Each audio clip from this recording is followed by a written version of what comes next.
হয়, এইটো খুবেই দুৰ্ভাগ্যজনক কথা। ভাৰতৰ বায়ু পানী, ভাৰতৰ অন্য খাই এনেকৈ যে আমি ভাৰতৰ দুশ্মন দেশ পাকিস্তানক সমৰ্থন কৰি ফেচবুকত পোষ্ট কৰি আজি গৌৰীপুৰ থানাৰ অন্তৰ্গত আলমগঞ্জ পাৰ্ট 1ৰ দুজন ল'ৰা আৰক্ষীৰ জালত পৰিলে, সেয়া খুবেই দুৰ্ভাগ্যজনক। মই জনামতে উক্ত ল'ৰা দুজনৰ ডিচেণ্ট ফেমিলিৰ পৰা বিলংছ কৰে। এজনৰ ফাদাৰ শিক্ষক হয়। গতিকে এজন শিক্ষিত মানুহ হৈ বা শিক্ষিত পৰিয়ালৰ পৰা বিলংছ কৰিও যে এনেকুৱা ধৰণৰ মানসিকতা ৰাখিছে, এয়া সঁচাই আচৰিত। মই এই চগতে ক'ব বিচাৰোঁ, এনেকুৱা টাইপৰ মানুহৰ কাৰণে এক বিশেষ সম্প্ৰদায়ৰ মানুহ, মানে ধৰক আমাৰ মুছলিম সম্প্ৰদায়ৰ মানুহ লজ্জিত হয়।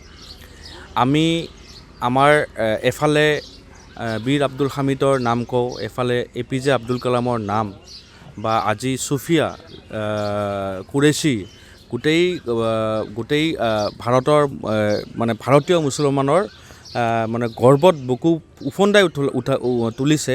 সেই সময়ত অসমত দেখা গৈছে এই ধৰণৰ বাংলাদেশী প্ৰীতি বা পাকিস্তানৰ প্ৰীতি থকা মানুহে মানে কিবা ডোণ্ট কেয়াৰ এটিটিউড লৈ ফেচবুকত পাকিস্তানৰ সমৰ্থন কৰি আছে। এয়া খুবেই দুৰ্ভাগ্যজনক। এয়া আমাৰ অসমৰ কাৰণে, ভাৰতৰ কাৰণে চিন্তনীয় বিষয়। ইহঁতৰ মগজুত কি আছে? ইহঁতৰ মগজুত মানে কিবা কি ফেচবুকত পোষ্ট কৰিব লাগিব, সমাজত কি বাৰ্তাত যাব লাগিব, সেইটো কিন্তু নাজানে চাগে। আৰু এটা কথা, এটা সাম্প্ৰদায়িকৰ চিন্তাধাৰা কিন্তু ঘৰৰ পৰা আৰম্ভ হয়। সেই এটা বাচ্চা সৰুৰে পৰা দেশপ্ৰেম, ভাৰতৰ প্ৰতি প্ৰেম, ভাৰতৰ এই বীৰ আব্দুল হামিদ বা আপোনাৰ মহাত্মা গান্ধী হওক বা নেতাজী সুভাষ চন্দ্ৰ বসু হওক, সিহঁতৰ যি ছেক্ৰিফাইচ আছিল, সেই ছেক্ৰিফাইচবোৰ শুনাব লাগিব, সৰুৰ পৰা বুজাব লাগিব। সাধু কথা নিচিনাকৈ সাধু কথা শিকাইহে তেতিয়া দেশপ্ৰেম আহে। কিন্তু কি শিকাইছে, কি শিকাৰ ফলত আজি পাকিস্তানৰ সমৰ্থন কৰিছে, এয়া কিন্তু একদম ডাঙৰ কুৱেশ্যন।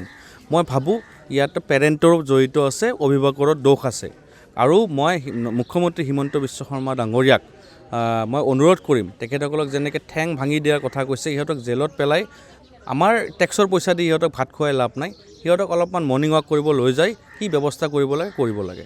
আৰু ইহঁতক ইমিডিয়েটলি দেশদ্ৰোহী আইনত গোচৰত পেলাই আজীৱন কাৰাদণ্ডৰে দণ্ডিত কৰিব লাগে। এইটোৱে মোৰ কথা। যিকোনো খবৰৰ বাবে যোগাযোগ কৰক 7099017330 লগতে 7099017110 নম্বৰত। যিকোনো খবৰৰ বাবে যোগাযোগ কৰক 7099017330 লগতে 7099017110 নম্বৰত।